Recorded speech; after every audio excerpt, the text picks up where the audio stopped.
I'm here today to talk a little bit about the Avilla zoning, to answer some questions that are occurring within the community, and try to correct some misconceptions that may be there. Zoning is always an interesting issue, and while we're all generally familiar with that, zoning is a protection that residents have or landowners have, and it's the basis for all of the land use decisions that happen within a community. And there are specific state laws and city ordinances that regulate how property is zoned, what the process is for changing zoning, and so forth. And we're very careful to follow those provisions of the law, but it is fundamental to the private property rights that we have as residents in Texas and in the United States.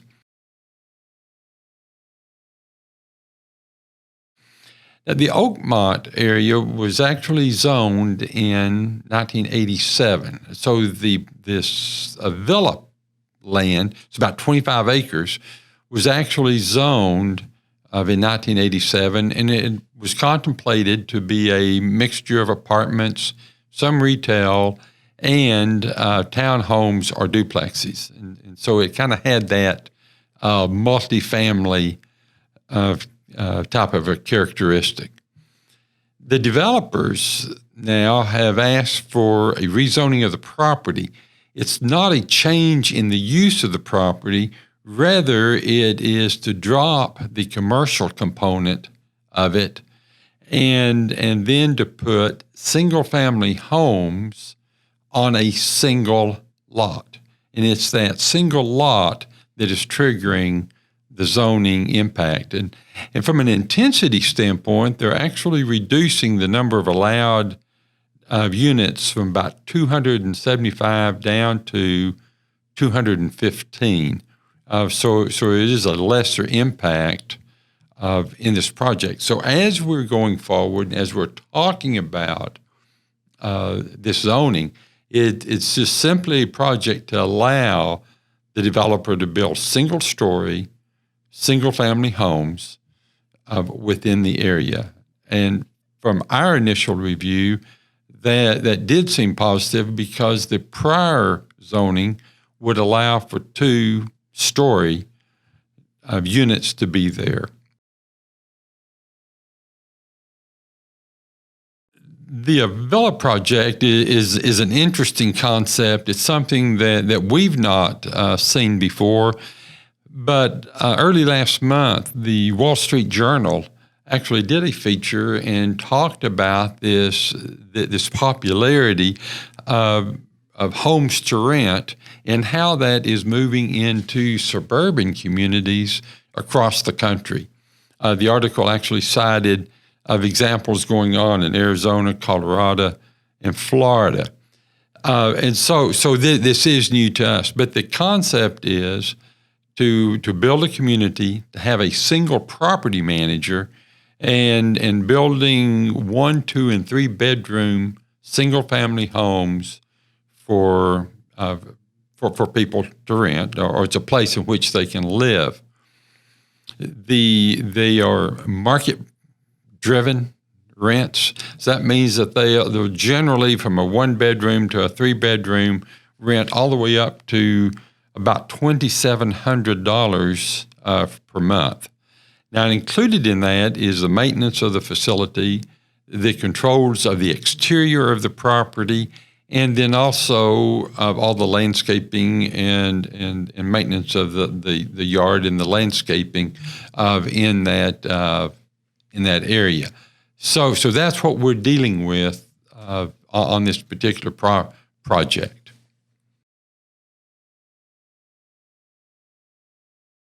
So when we talk about these kind of projects, it's important to remember that under state law, that we are not able to regulate whether it is a rental property or it's a owned or family-owned of property. And so that cannot be a consideration for any type of a zoning decision. So it's simply whether or not it's a single-family home or a multi-family structure can be considered, but the ownership is prohibited to be used as a consideration in making any type of a zoning decision. As to the building materials, one of the recommendations that the Planning and Zoning Commission made was that all of the building structures would be made with stone and brick or masonry. So and so the staff is currently working through the details of that. So the council will have that to be considered. But the general recommendation is that it's going to be stone or masonry products that will actually exceed a little bit what we require in the other parts of the Oakmont subdivision.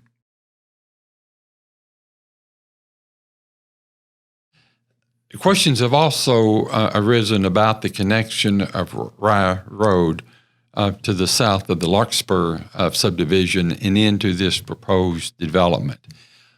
All of the projects that we do require multiple entrance points into subdivisions. Now, when they're built, many times there's not a point where we can make a secondary type of a connection. And in those cases, then we stub out the street waiting for the adjoining property to be developed. That's important from a fire code standpoint, from an emergency access, and then also police standpoint, because you always want two ways in and out of a subdivision. I often would think about it as when we went through the winter storm in the middle of February, when we talked about the power being turned off at the water pump stations, and we had all the low water pressure or some areas of town without water. And so the question came up is, well, why didn't we have generators there? Well, in that case, the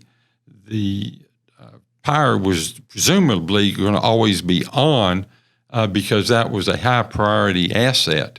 It didn't turn out to be the case, and so now the council has set a high priority to put generators in this next budget. So we're addressing it there, but it's the same thing that goes on in a subdivision. You always want to be thinking about what's going to happen in the future. So if you have an accident or for whatever reason one entrance is blocked, you have a secondary of access so that you can get into that area to deal with a fire truck, an ambulance, or a police unit. And so it's just part of the emergency response that's important in the development in any community.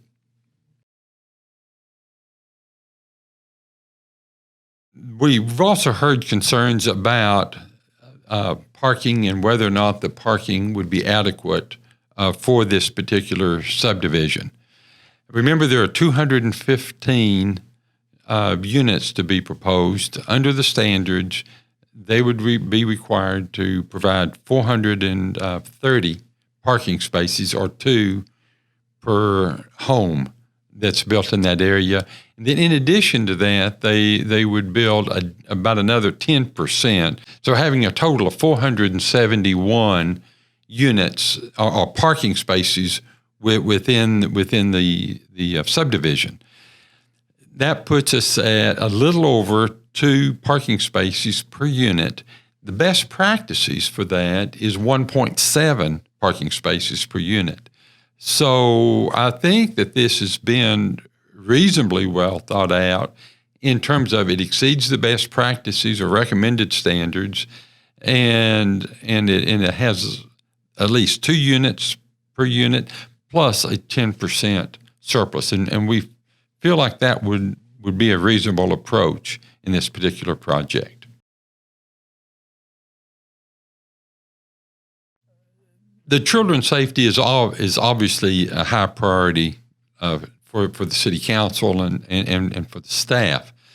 With Cypress Point subdivision being just to the south part of Lake Sharon, hadn't really particularly been an issue until we opened up the rest of Lake Sharon. And then, of course, school in this past year with COVID, we haven't seen a lot of pedestrian traffic or children walking to and from school.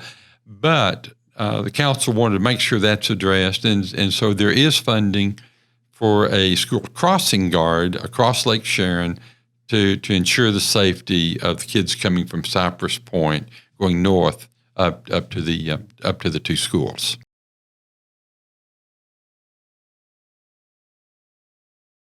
That's a good question in terms of the impact of the schools with kids that may live in that area. Again, referencing the Wall Street Journal that I mentioned a moment ago, typically the people that you see in these types of subdivisions are young professionals and empty nesters. And so the impact of the schools are fairly minimal. And so it's certainly consistent with what we're hearing from the developers, but I think it's very consistent with what we saw in articles and what's happening in other similar kind of subdivisions across the country.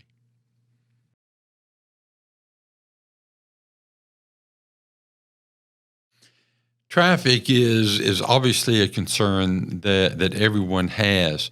In this particular case, we actually did a traffic impact analysis, brought in an outside engineering firm to do that, and we engaged, so the city actually engaged the firm to do the study as opposed to the developer, because we wanted to ensure a good quality study. The company did a traffic count while school was in session, but then they took that same data and compared it against traffic study or prior traffic studies in the area, looking at traffic counts, and they also put in an inflation based on growth, and they also increased the numbers based on the fact that we had a lot of kids out because of COVID. So those kinds of counts were also included in making the study. The other thing that I would want to reference is that when we did the study, it was based on the proposed development. And so I think an important feature to remember is because this proposed development is at 215 units and not the higher potential, there's actually a little bit of a less potential impact that actually occurs there. The study did look at activity on Oakmont or on Lake Sharon, and all of those have been included in the information presented to the City Council to help them inform their ultimate decision.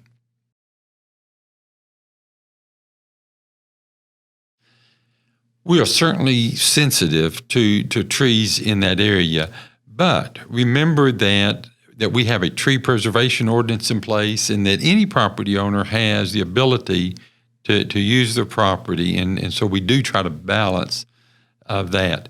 There's a nice cluster of trees along part of this project and into the Oakmont project, and so we are working with the developer to protect of some of those trees in that area, but the 20-foot buffer that they have is part of their buffering into the homes.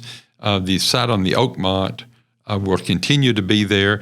There is provisions in the recommendations is that if any of those trees die within 2 years, that the developer would replace them. But remember, Corinth is a Tree City USA community, and so trees are important, and we are trying to be very sensitive to that area.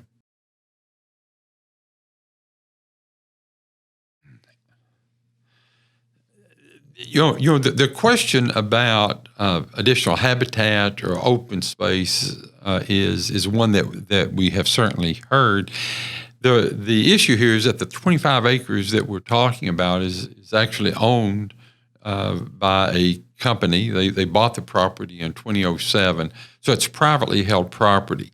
So when we begin to deal with this, as the company, they have a right to sell that property. In this case, we have a developer that has it under contract. So again, this goes back to this notion of private property rights. And so the city, absent buying the property, is not able to dictate or to control exactly what's being done. That rests with the property owner. The drainage has been fairly well addressed. That is in an area that feeds into a tributary, and the drainage is flowing into that, and so we do not see any kind of an impact or concerns on the drainage impact.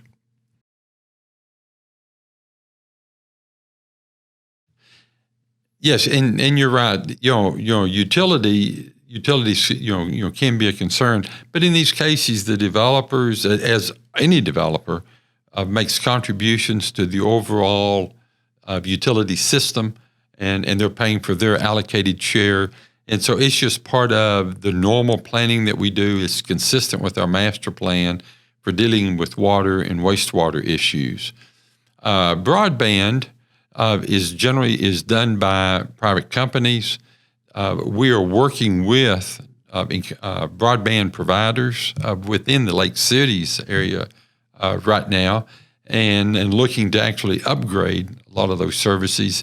But by bringing in new technology and new infrastructure, the broadband is actually enhanced in this particular case. And thank you for making the reference to the roundabout, because it's important to always recall that the roundabout is part of the city's response to the traffic. It has nothing to do with this particular project. It was not proposed or even contemplated as part of this development in this entire discussion. From a staff standpoint, in our discussions with the council, we're looking at ways to improve traffic flow across the community, and in particular, reducing the potential for traffic accidents.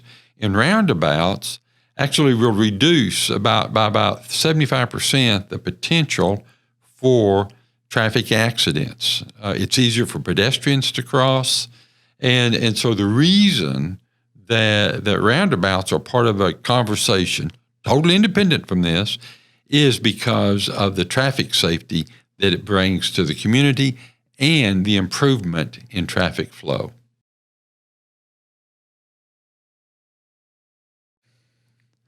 Lawsuits are really not a concern from our perspective on a daily operational, and not even in this case.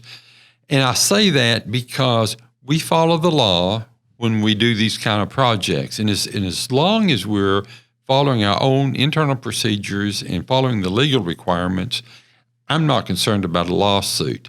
Now, if we do something that's going to violate state law or violate some of our local ordinances, yes, and then in that kind of a case, I would be concerned about a lawsuit.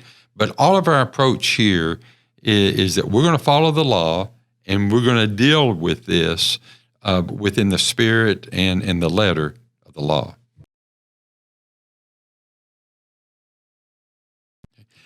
The discussion on the Avilla Project will be done by the City Council on Thursday, July the 15th.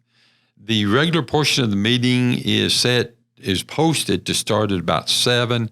My best guess is that they'll actually get to this particular agenda item at about 7:15, 7:20 on Thursday evening. And there will be a public hearing, and so everyone will have an opportunity to express their concerns.